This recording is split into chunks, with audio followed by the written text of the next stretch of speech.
right, everybody, what do you say? You got the Super Wolf here to make your day from station WOLF, Wolfsville, U.S.A. I'm the meanest, I'm the greatest, I'm the boldest, I'm the coolest, you're free for the beat of... Okay, so we're going to begin the hunt for Super Wolf here at this antique mall somewhere in Wolfsville. Okay, so this is the first batch of records at this antique mall. So you can see we've got a couple 45s. They're, if I remember right, they were $2 each, and they're not really $2 worthy ones. We've got some loose 12-inch records as well. Now the Wolf might be 7-inch or 12-inch, so we need to check out everything here. It is kind of difficult. Okay, so I found a booth that was much more promising. There are several bins of albums. This person also has comic books. You can see this is a record dealer, so things are in plastic sleeves. You've got a lot of classic rock here, and these are at record dealer prices. There's not any super bargains to be had here, but let's flip through some of them.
This is a box of 45s in that record dealer's booth. I'll let you know if I find anything good here.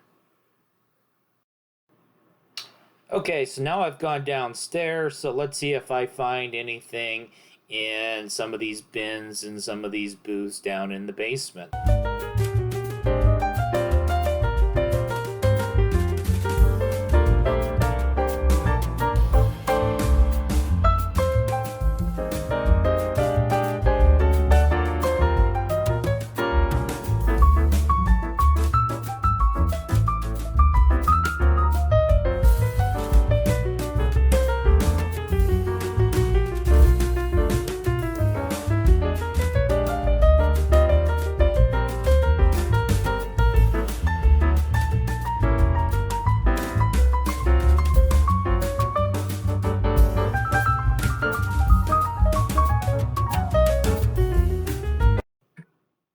I hate these fucking wire racks for records. The ones that are in the bottom part of the rack are almost impossible to get to. I mean, this is stupid. Okay, so there's always going to be a booth with Elvis records in it. And so we've got some Elvis singles.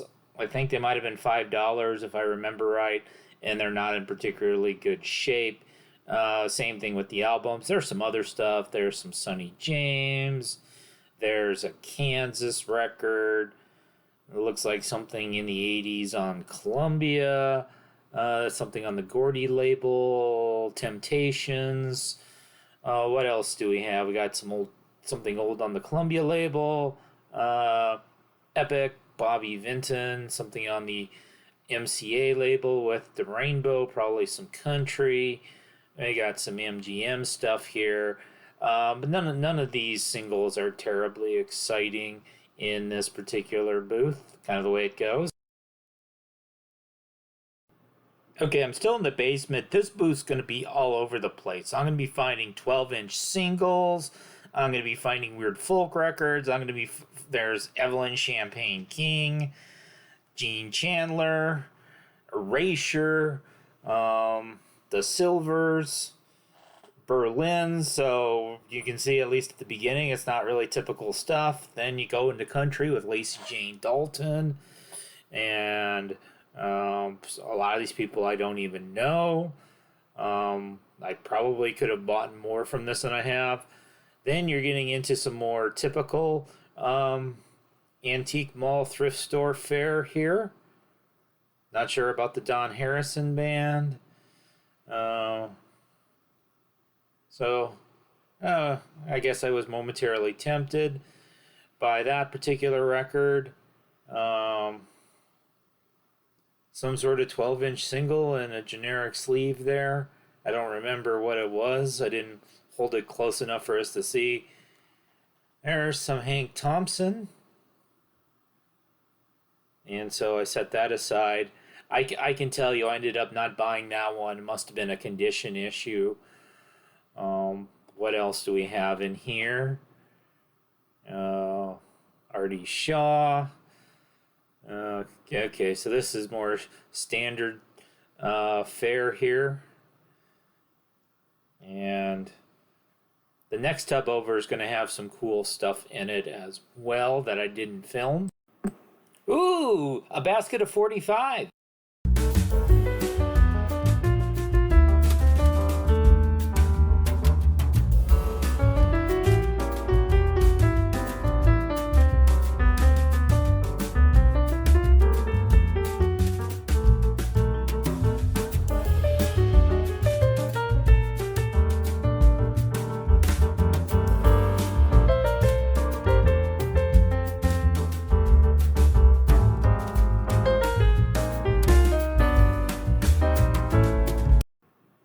Still in the basement, and I find yet another place with jumbled up 45s. I think these were all $1 a piece here.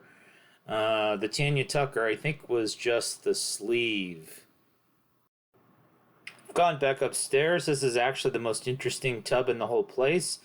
So, classical music of India, that looks interesting to me. Skip the Diana Ross. What? Underworld? Underneath the Radar. That looks interesting. I did end up putting both those back for condition issues. But let's see what else we've got in here. So, French Kiss. Okay, so this Judy Mowatt was $3 and it's still sealed. And I'm going to end up getting this particular record. And we'll keep on going. Apollonia 6. I'm going to end up getting that one as well. And I know one of the main members of Apollonia ended up sort of becoming religious and renouncing her period in the band. But this is definitely a little bit different than what you usually see. So they look very 1980s there. And Frank Virtue and the Virtues. I wonder if I looked that guy up. I didn't get that one. And so keep on flipping. Oh, go back. Oh, not the Hal Lindsey Countdown to Armageddon. I don't want another copy of that record. That Dream Academy 12-inch. End up getting that as well. I'm not getting a second copy of Countdown to Armageddon. it is a fun record to throw in videos as a prop. And so going through some more stuff that maybe there's stuff here that you would have gotten that I didn't get. This place is a couple hours away from home for me, so I can't just run back here if I blew it on something that I should have bought. But Hank Thompson Cheyenne Frontier Days, which is a live record, I ended up putting that one back as well. What else do we got in here? Okay, the back is looking a little more standard. The South Soul Orchestra, that's like disco. Okay. Bob Lumen, I think that's late Bob Lumen. All right, so let's see what the haul was. So I got this single by Dot Rhodes, the wife of the American Dream, Dusty Rhodes, the professional wrestler. The Motors, this is like power pop, pub rock sort of stuff. This Carmen McRae, a soul single. As I said before, I got the Apollonia 6. I got the Seal Jody Mowat, a reggae record. She was a backup singer for Bob Marley. The Dream Academy single. We got the Ricky Lee Jones for $3, and we got. Okay, I'm jumping in here from home. So the two albums I wanted to talk a little bit about my approach in buying albums were the Ricky Lee Jones, that self-titled for $3. And then I got cut off, but I bought a Judas Priest Point of Entry for $18. And that Judas Priest I got at that record dealer's booth, which was one of the first ones we saw. The Ricky Lee Jones came from one of those interesting tubs down in the basement. Now, I probably overpaid a bit for the Judas Priest, especially the Point of Entry album is probably not considered one of the most desirable. The vinyl is definitely in better shape than the cover, and good metal albums I actually have difficulty finding where I live, so I went ahead and picked it up. The Ricky Lee Jones is basically sort of the opposite story. I see that record a lot, and I've just never gotten around to picking it up before. I usually see it for more than $3, and I saw it for $3, and it was pretty clean, and I said, hey, today's the day I'm going to get Ricky Jones. But a lot of times that's going to be your approach. There might be things that that aren't must-haves for you, but they would be nice to get if you can find them for cheap. For me, it was the Ricky Lee Jones. Things are for you are a little bit more desirable. Maybe you'll overpay for them a bit, not ridiculously so. There was a Van Halen Diver Down in the same booth as the Judas Priest. And I'm trying to get the first 6 Van Halen on vinyl, but that one was just a little bit too much for the condition it was in, so I left it behind, but I got the Judas. Okay, we're about a half mile down the road. We're at the Red Barn Antique Mall, and so we're looking for the Super Wolf. Might be 7-inch, might be 12-inch, somewhere here in Wolfsville. Alright, so I did find a stack of 45s to dig through, and at least on the top it says they're all $1. I'm anticipating it's going to be mostly kind of standard 60s, 70s country and pop is my expectation. And there's like a lot of like very standard records, a bunch of horizontal records. This Charlie Chan. Oh, let's look at this. So we got a little